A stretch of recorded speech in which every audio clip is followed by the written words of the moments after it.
Good afternoon, everyone, and thank you for coming. We really appreciate it on this very cold day. We're going to get started now. We know that a salad really warms you up, but we're about salads and beer bread here at PPIC, and it's because we care about your health, so I want you to know that. My name is Deborah Gonzalez, and I'm the Director of Government Affairs here at PPIC, Public Policy Institute of California, and I want to thank you for joining us at our first survey event of the year. For those of you not familiar with PPIC, we're a nonpartisan nonprofit with offices both in San Francisco and in Sacramento. And for today's program, we're going to learn the finding from PPIC's latest statewide survey on Californians and their government. This research was supported with funding from the James Irvine Foundation and the PPIC Donor Circle, and we'd like to thank them for the support of this work. We'd like to also acknowledge the PPIC Corporate Circle and the PPIC Donor Circle for the support of the event and the lunch. At registration, you should have received a document that contains some of the key findings. The full survey report, the slides, and everything else are are available now on ppic.org. And after the presentation, we'll have plenty of time for the audience Q&A. Please wait for the mic before you ask your question because we have an online audience here. And a couple more things, and thanks for the reminder. Please silence your cell phones. And later today, I do that all the time, and actually I'm bad that way. Later today, you'll receive a short survey from our survey team. And we'd like you to take a few minutes and tell us what you thought about this event. I'm a self-confessed budget junkie. If you don't know me, I actually worked in the building for a number of years, and I worked on the state budget, so January is one of my favorite times of the year. And this is our first survey, and it does focus a lot on the budget and Governor Newsom's budget proposal. And I like to say it only focuses on some of his budget proposal, because if any of you watched the governor's impressive 111-minute budget briefing, I don't know that we can call it brief or briefing, you'll know that the Governor Newsom proposed a number of proposals. And quite frankly, we don't have room in our survey to ask questions about all of them, so we're hoping, and with your encouragement, that we will be able to explore some of those issues in further surveys. But it's safe to say that the governor has experienced a very nice honeymoon, and wouldn't every honeymoon be nice with a $21 billion surplus? I say that as a staffer who worked on the Great Recession budgets. But seriously, there's significant trade-offs in this governor's budget since much of the money is one-time spending. And there will be choices that will have to be made. And if it's not now, it will be in the future. So Alyssa is going to go through her presentation, and I think you'll find some of the public's priorities very fascinating. I noticed a number of the articles on our poll today highlighted some of the negative attitudes captured in our poll, negative news sales. However, I want to say there's some important takeaways for me in the survey, and it's the sense of optimism. In these divisive times, it's heartening to see most Californians have a sense of optimism, and they think that people with differing views can work together. This optimism was pretty widespread. There was one group that wasn't as optimistic, and it was highly educated folks. So so I need to talk to my higher education group about that. So we have some work to do there. But on that note, I'd like to introduce today's presenter. Alyssa Dykman is a research associate at PPIC and the lead on this particular survey. Alyssa? Thanks.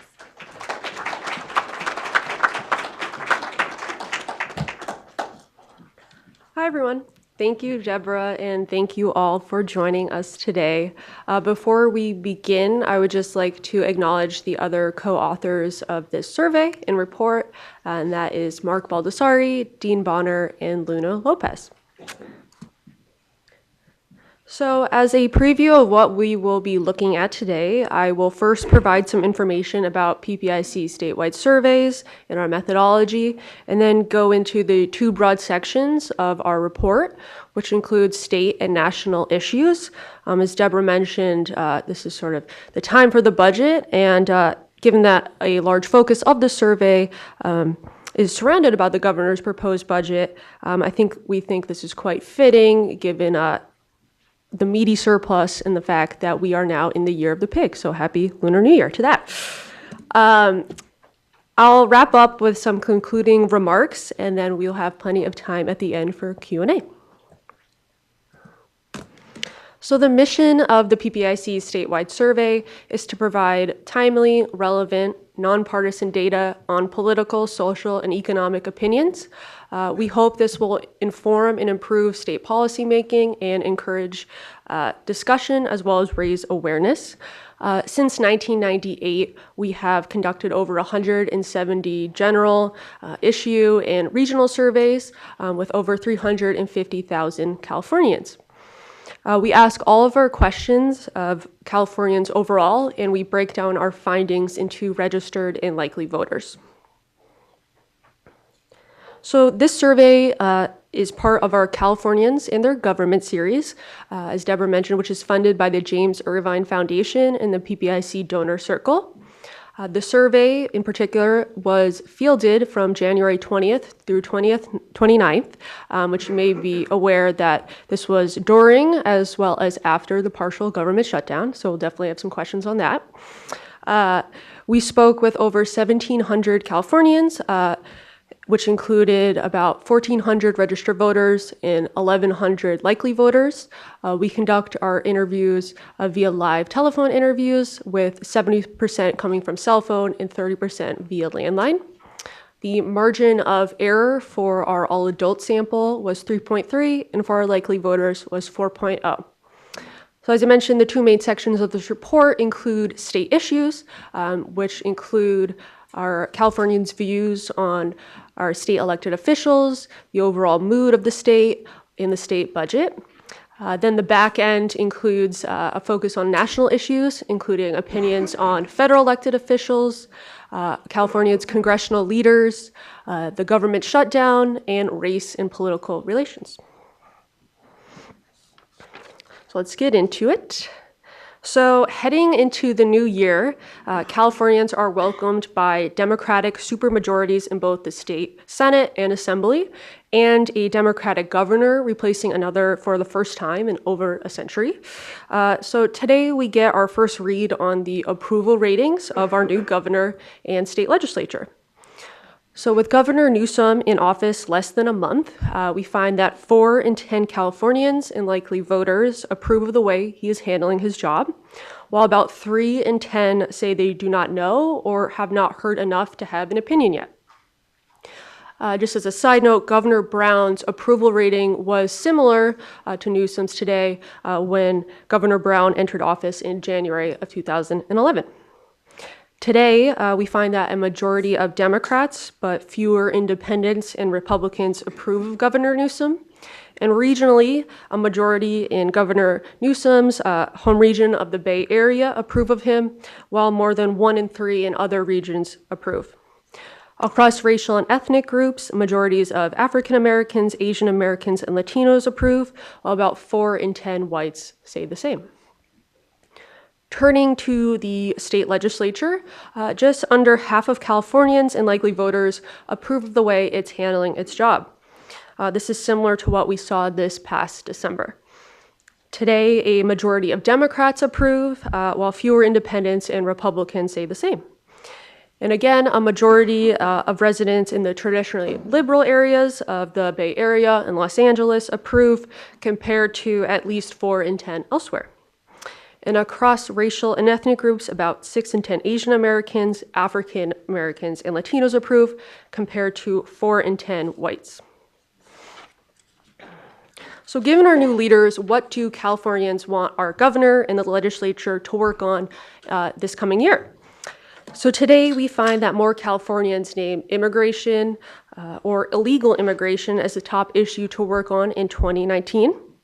Additional issues that were mentioned by more than 5% of Californians include education, jobs in the economy, the environment, and homelessness.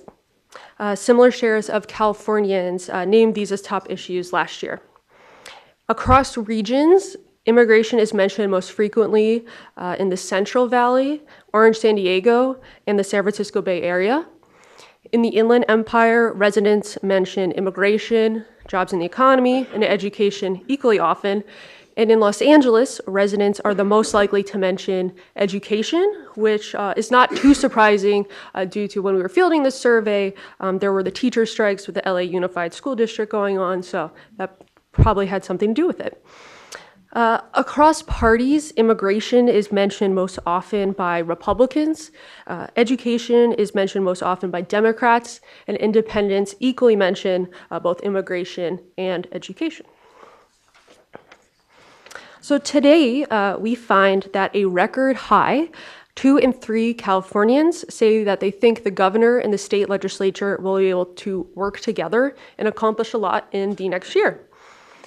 Given that Democrats maintain control of the governor's office and gain legislative seats in the 2018 election, this is not too surprising. But looking back at the time trend shown on this slide, we can see that Californians were slightly less likely to hold this view last January, and even fewer held this view when Governor Brown entered office in 2011. Today, 8 in 10 Democrats, 6 in 10 independents, and 44% of Republicans hold this view.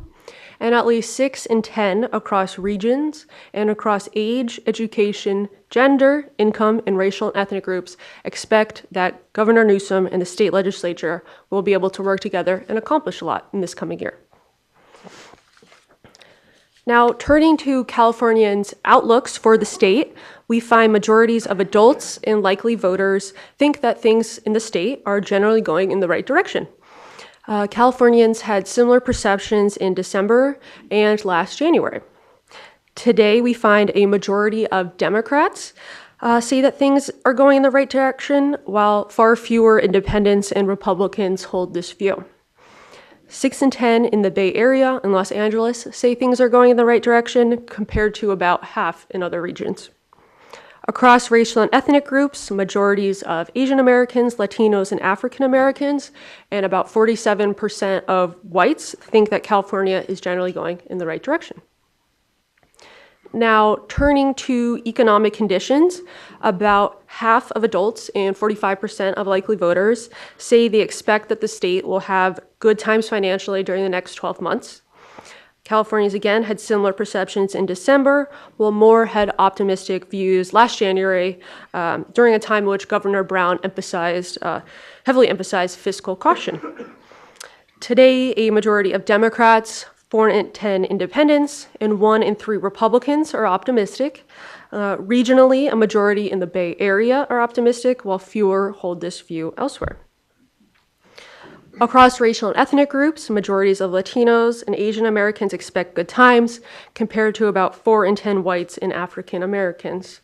So overall, Californians are quite a bit optimistic about where the state is headed. Now, turning to a couple of slides on the state budget. So as you may be aware, in early January, Governor Newsom proposed a 2019-2020 state budget that includes approximately $144.2 billion in general fund expenditures. About 90% of the general fund spending in the proposed budget is allocated for K-12 public education, health and human services, higher education, and prisons and corrections. When asked to identify the largest area of state spending, about 1 in 3 name either health and human services, as well as prisons and corrections. 1 in 6 Californians name K-12 public education, and about 1 in 10 say higher education as the top spending areas. Across parties, about half of Republicans and a plurality of independents name health and human services, whereas nearly 4 in 10 Democrats name corrections and prisons as the largest spending area. When it comes to identifying the largest state revenue source, 1 in 3 adults and likely voters correctly identify the personal income tax. Today, fewer than 1 in 4 say sales taxes, corporate taxes, or motor vehicle fees. And looking across parties, about 1 in 3 Republicans, Democrats, and independents correctly identify the personal income tax as the state's top revenue source. Regionally, awareness is highest in Orange and San Diego, and across demographic groups, awareness is highest among Asian Americans, college graduates, those 35 years old or under, and those with incomes over $80,000. So given this level of knowledge about the state budget, we asked Californians what should be the highest priority when it comes to state spending. Today, we find a plurality of Californians think that K through 12 public education should be the highest priority. 3 in 10 say health and human services, 1 in 6 say higher education, and only 4% of Californians and likely voters say prisons and corrections. Similar shares of Californians named K through 12 education as the top priority when we last asked this question in January of 2017. Today, we see that at least half of independents and Republicans and 4 in 10 Democrats say that K through 12 education should be the top priority. Majority of residents in the Bay Area and 4 in 10 in the Central Valley, Inland Empire, in Los Angeles, and 1 in 3 in Orange, San Diego say K through 12 should be the top priority. Across racial and ethnic groups, about 4 in 10 or more name K through 12 as the top area, while 1 in 3 name health and human services. Parents of children 18 or under are more likely than others to say K through 12 should be a top priority. So now, when Governor Newsom unveiled his 2019-2020 proposed budget in January, he estimated a one-time surplus of over $21 billion for the state. Despite this fact, 40% of Californians say that the state budget situation is a big problem. Similar shares of Californians held this view last January, but as you can see here on the time trend, the share of Californians held this view has gone down over the last several years. Today, across parties, 7 in 10 Republicans say the state budget situation is a big problem, while just under half of independents and 1 in 4 Democrats say the same. Regionally, Inland Empire residents are the most likely to hold this view, while about 4 in 10 elsewhere say the same. Now, looking at the governor's first proposed budget, which proposes increased spending on K-14 and higher education, as well as health and human services, the budget would also allocate $4 billion to eliminate budgetary debts and reverse the deferrals of past decades, as well as allocate $1.8 billion in additional funds to bring the rainy day fund to $15.3 billion. After being read a brief description of the governor's proposed budget plan, we find that 70% of Californians and 64% of likely voters are in favor. Most Democrats and 6 in 10 independents favor the proposed budget plan, whereas about 1 in 3 Republicans say the same. Majorities across regions and demographic groups favor the budget plan, but support is lower in Orange and San Diego, and among whites, those ages 55 and older, and those with household incomes more than $80,000 annually. Among those who call the state budget a big problem, as you saw on the previous slide, 52% are in favor of the governor's budget proposal. As part of his budget plan, the governor proposes allocating $1.8 billion to expand pre-kindergarten and early childhood programs and facilities. After hearing a description of this proposal, more than 7 in 10 adults and likely voters are in favor. 89% of Democrats compared to 70% of independents, and just under half of Republicans are in favor of this proposal. More than 2 in 3 across regions and demographic groups are in favor of this as well. Governor Newsom also proposed an increase of $832 million for public colleges and universities, including policies aimed at increasing enrollment and college completion, a tuition freeze, and 2 free years of community college for first-time, full-time students. After hearing a brief description of the governor's higher education funding proposal, again, we find that 78% of adults and 70% of likely voters are in favor. Again, Democrats are much more likely than independents and Republicans to be in favor, and more than 2 in 3 across regions and demographic groups hold this view. So, now, turning to Proposition 13, which is the 1978 ballot measure that limits both residential and commercial property tax rates and is likely to make an appearance on the 2020 ballot. Today, we find that Prop 13 continues to be viewed positively among Californians, with about 6 in 10 Californians and likely voters feel that passing Proposition 13 turned out to be mostly a good thing for the state, whereas 1 in 4 say it has been mostly a bad thing. A majority have held this view in periodic surveys we've conducted dating back to May of 2008. Today, majorities across parties say Proposition 13 is a good thing, though Republicans are more likely than Democrats or independents to hold this view. Majorities across regions say it's been a good thing as well, and at least half across racial and ethnic groups hold this view. Notably, about 3 in 4 homeowners, compared to about half of renters, say the landmark proposition has been mostly a good thing. So now, a ballot measure eligible for the 2020 ballot would tax commercial properties according to their current market value, but would not lift Proposition 13's limits on residential property taxes, creating a split roll property tax system. The money raised by the initiative will go to local governments and schools. And Californians today, as well as likely voters, are divided when asked about a potential split roll proposal. Democrats are more likely than independents and far more likely than Republicans to favor this idea. And support across regions varies from a low of 44% in the Inland Empire to a high of 51% in the San Francisco Bay Area. African Americans are somewhat more likely than whites, Asian Americans, and Latinos to favor this proposal, and fewer than half across age groups are in favor. Notably, in April of last year, in our K-12 survey, we asked a similar question that specified that some of this split roll tax revenue would go to state funding for K-12 public schools, and we found that 53% of likely voters and 61% of adults were in favor when we asked this question. So similar findings to what we see today for our likely voters, however, was somewhat higher for adults last April.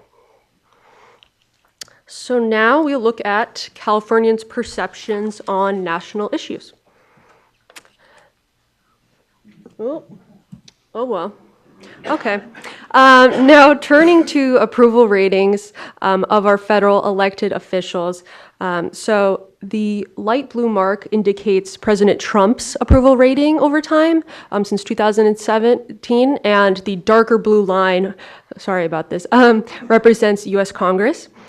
So as President Trump begins his third year in office, just 3 in 10 Californians and about 1 in 3 likely voters say they approve of the way he is handling his job as president, while about 2 in 3 adults and likely voters say they disapprove.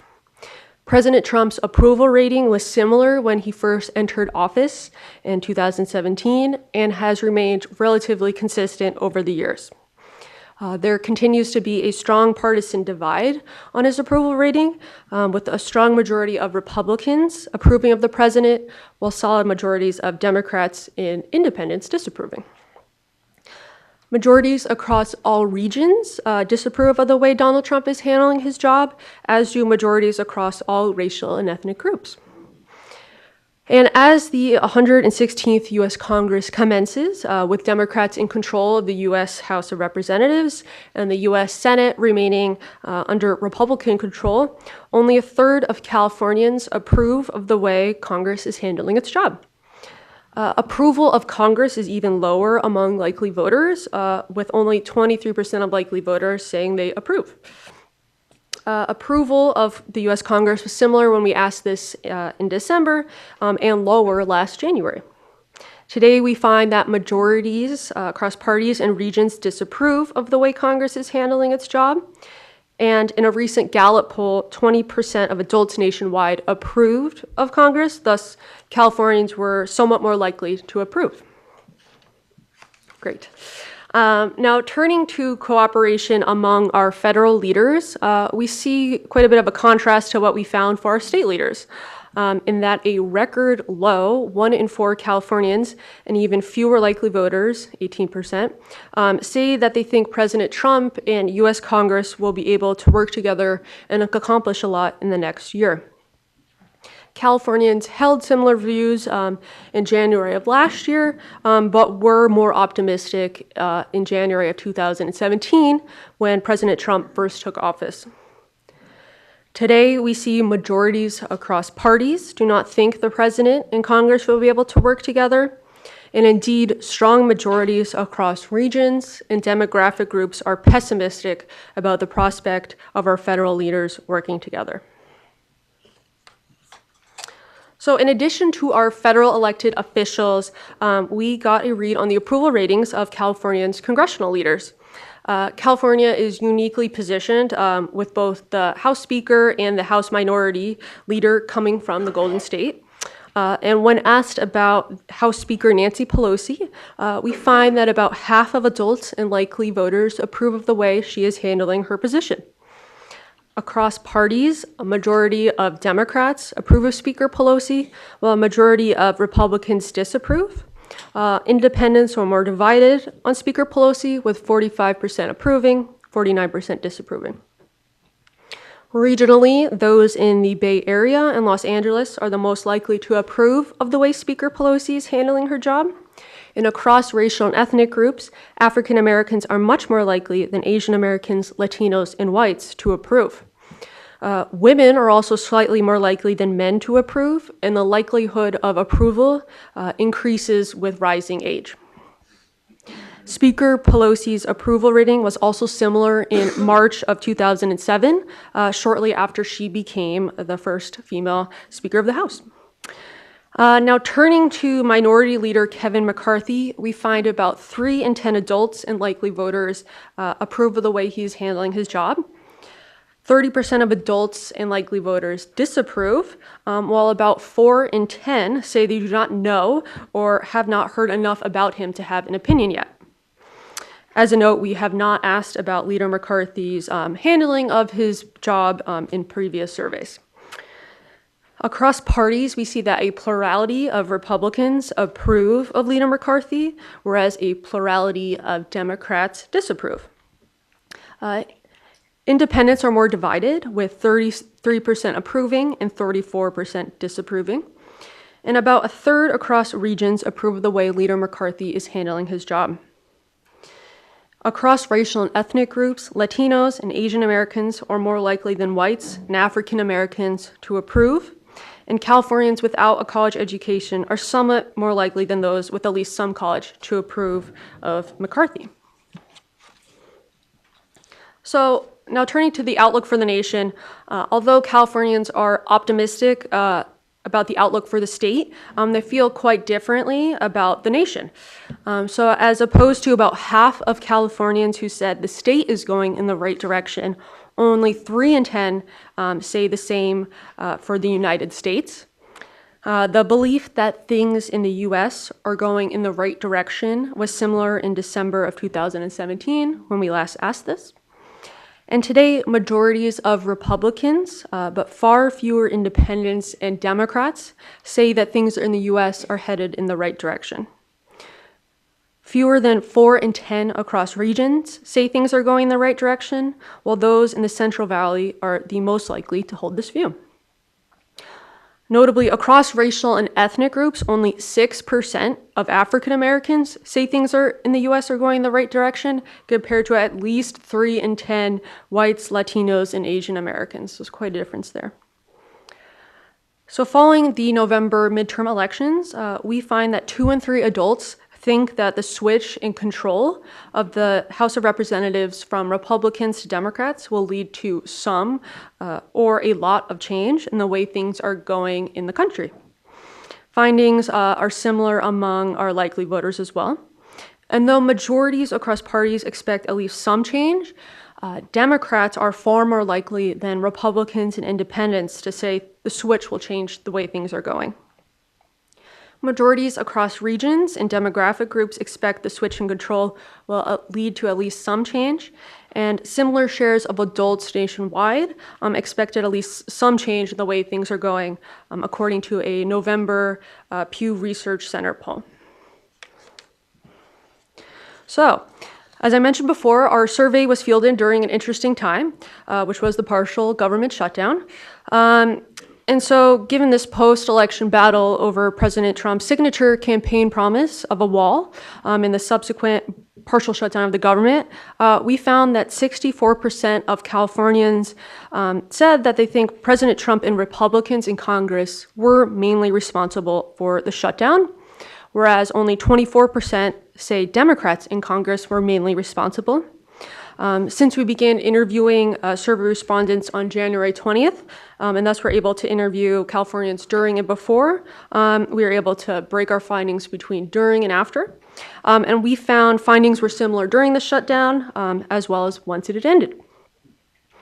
Overall, there is a stark partisan divide on this issue, with nearly 9 in 10 Democrats blaming Trump and Republicans in Congress, while 7 in 10 Republicans blame Democrats in Congress.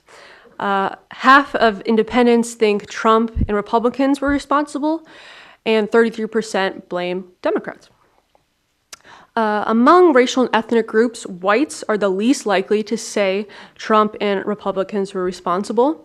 And the share saying Trump and Republicans were responsible declines with rising age and income and is higher among women than men. In a January ABC News Washington Post poll, 53% of adults nationwide blame Trump and congressional Republicans. Thus, Californians are more likely to blame the president and Republicans. So, on this past Tuesday's State of the Union address, President Trump noted a growing humanitarian and security crisis at the southern border. When asked about the situation with illegal immigration across the U.S.-Mexico border, only 27% of Californians call it a crisis. 45% say it is a serious problem, but not a crisis, and 27% say it is not a serious problem. Nearly 6 in 10 Republicans call the situation a crisis, compared to only 14% of Democrats and 3 in 10 independents. Across regions and demographic groups, no more than 1 in 3 Californians called it a crisis. And again, compared to a January ABC News Washington Post poll, Californians held similar views to those nationwide, with 24% of adults nationwide calling the situation a crisis. Now, when asked about building a wall along the entire border with Mexico, most Californians, about 7 in 10, continue to be opposed. Only 28% are in favor. In 7 periodic surveys dating back to May of 2016, fewer than 3 in 10 have favored building the wall. Today, 3 in 4 Republicans are in favor, but support among other partisans and across regions and demographic groups failed to eclipse 40%. In a January CNN poll, 56% of adults nationwide opposed the wall and 39% were in favor. Accordingly, Californians are much more likely than adults nationwide to oppose the wall. So given this political environment, and on the heels of a historic government shutdown, we find that actually most Californians are optimistic that they think that Americans of different political views can still come together and work out their differences. So findings were nearly identical when we last asked this question in September of 2017. And across partisans, about half of Democrats and Republicans, as well as independents, are optimistic, as are about 6 in 10 residents across regions. Optimism varies across racial and ethnic groups, with African Americans and Latinos more optimistic than Asian Americans and whites. And notably, optimism declines as educational attainment and household income increases. Now, when it comes to race relations in the United States today, we find that a plurality of Californians say things are worse than they were a year ago. A third say things are about the same, and only 1 in 5 say things are better than they were a year ago. Again, these findings were similar to what we found when we last asked this in 2017. Today, most Democrats and nearly half of independents say race relations are worse today, while a plurality of Republicans say they are about the same. Notably, 2 in 3 African Americans and pluralities of Latinos, whites, and Asian Americans say that race relations in the U.S. are worse than they were a year ago. And the belief that race relations are worse is also held by pluralities across regions. Women are also much more likely than men to say things are worse, and pluralities across age, education, and income groups say things are worse than they were a year ago.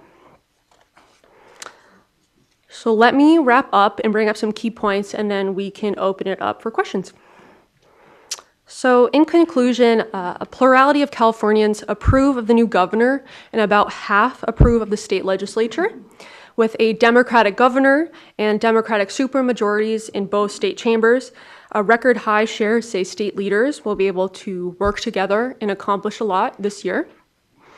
Most Californians favor the governor's first proposed budget plan overall, as well as his plans to increase funding for preschool and higher education. With 2020 on the horizon, majorities of Californians say Proposition 13 has been mostly a good thing for the state, yet they are divided on a split roll property tax reform.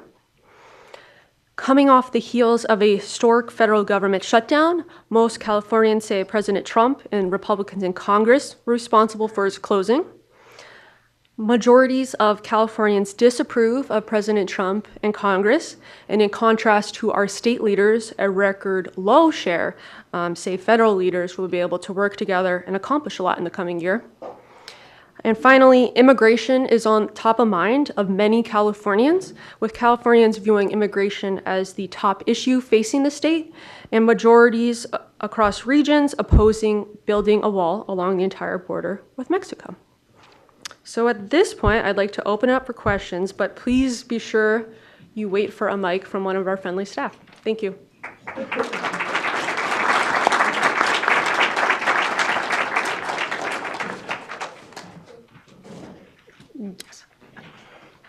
Yes. Jeff Tartagia, advocate. 3 things you draw to attention to. One is our state, should we say, dress with their, is the immigration, should we say, detail in California? Can you go next survey or whatever in greater detail? Because the high tech, the illegal immigration versus the other side of what we have is undocumented are all forces in California, and would like to find out what this survey, in a sense, in the future will answer. The other thing I draw attention to is your Proposition 13, which will be the #1 proposal in the 2020. You say split.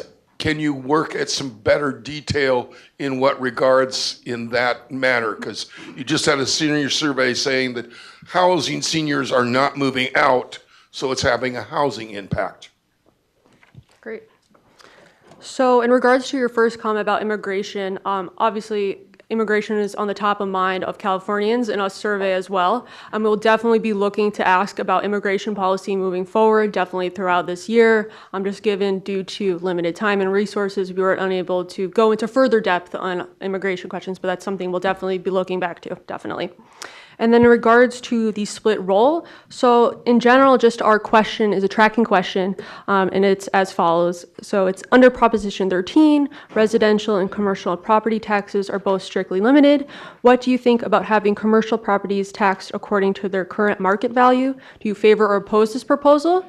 So as we move closer to 2020, we will be possibly specifying and elaborating more on that language, definitely, because that will be on the top of mind for the ballot and many Californians alike. But going back to that, we found that it's about split, about 47% of adults and 43% are opposed, and our likely voters, we found 49% are in favor, 43% are opposed. You can look at a further breakdown of our crosstabs, which are online as well, if you want to look at between parties and regions. Yes. Great. Yes, hi. I'm glad that he asked the question regarding illegal versus immigration, and there being some more follow-up on that. It was kind of interesting to me that one of the questions on the surveys indicated that Californians did not view immigration and illegal immigration as a crisis, but at the same time, it's viewed as a top priority in the budget. What was a concern to me, as I think the gentleman raised the question as well around housing and homelessness, it seemed kind of problematic to me that that wasn't a higher priority in the budget and reflected in the survey. Along with criminal justice reform, I noticed that there was a 33% state funding on prisons and corrections, but it's not really clear to me how that money is going to be spent. And I'd like to see there be more work towards looking at how criminal justice reform is going to be addressed in the budget. Yeah, no, definitely. Those are great comments. Thank you. And I know we'll definitely be looking and further exploring and elaborating, especially on immigration and Prop 13, especially housing. What's notable is when we look at our California's top issues, so homelessness came in around 6%, but we also have a separate category which includes housing costs and availability, and that came in at 5%. So if you combine those two, that brings you up at like 11%. So it is one of the top issues if you were to combine it in that fashion. I have two questions. First, do you guys plan on testing the presidential primary candidates anytime soon? Okay, it's a little early, but we will eventually be getting to that potentially later this year. We're only a year away from ballots going out. Yes. So. Second, on split roll, I saw you tracked it. So is that the way you asked the question? Is that because I know last fall you tested it with higher ed funding, and last spring you tested it with K through 12. So is this only that question as it's written? Yes. Tracked? Okay. Yeah, this was the generic question. With our special topic surveys, we can go into a little more detail and Okay. specifying where those 'cause funds. okay. So what you're saying, back in 2012, this question tested at 60%? Yes. And it's dropped to 40%? Yes. Okay. Maybe- Interesting. Yeah, 2012 is probably the time to sort of grasp on Yeah. for this, interesting. but Okay. yeah, Thanks. yeah.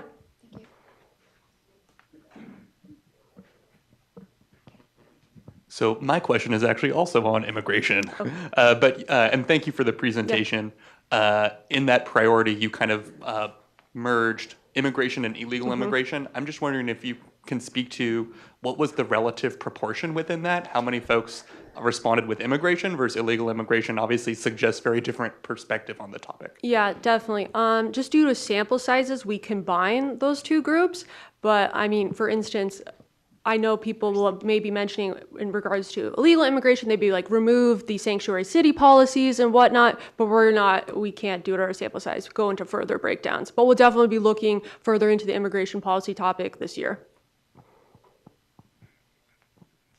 Have you considered looking into healthcare or single-payer healthcare, and is there any data on that currently?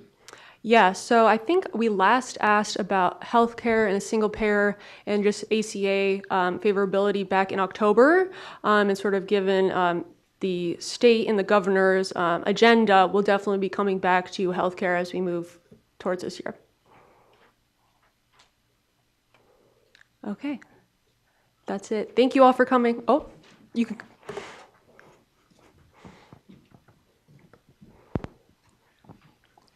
Yes, under the environment matter, did you break it down, or do you plan to break it down with respect to climate change, which is a top priority for Governor Brown, I know? Yes, so that environment category includes any like terminology regarding the environment, global warming, or climate change. We also have a separate category, which we thought was particularly pertinent, which is wildfire and fire management, and that came in around like 2%. But in general, that just included all things environment. Thank you. Thank you all.